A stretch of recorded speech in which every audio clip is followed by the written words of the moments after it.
గొప్పగానా దాంట్లోని మరి నిలబెట్టాడు దేవుడికి మయం కలుగులు కాక.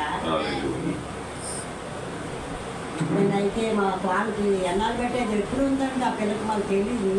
టెస్ట్లో చిన్న కాయ బాధ లేదు కానీ కాయ ఉంది.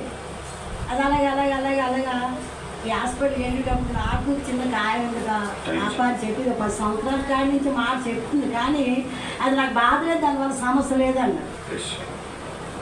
సరే అని అక్కడికన్నా చూద్దాం చూపిద్దాం అంటే వద్దని చూపించాను కూడా డాక్టర్లు కూడా అలాగే చెప్పారు, ఏ ప్రాబ్లం లేదమ్మా దీనికోసం నీకు ఇష్టమైతే ఆపరేషన్ చేయించుకోవడం మంచిది, ఇంకా పెద్దది అవుతుంది, ప్రస్తుతానికి ఇది ఎదిగింది కాబట్టి వాళ్ళు మాట్లాడారు సంవత్సరం క్రితం నుండి. దేనికి ఇవ్వలేదు, దేనికి అనుకోలేదు కానీ దేవుడికే, ఎందుకంటే ఇచ్చేవాడు అయినా ఆయనే కదా, సంతోషమైన సమాధానమైన ఆశీర్వాదమైన ఇచ్చినవాడు ఆయన కాబట్టి నేను ఇంకెవరు నేను ఏది అడగను. ఈ విషయాల్లో కూడా నా ముందుగా దేవుడు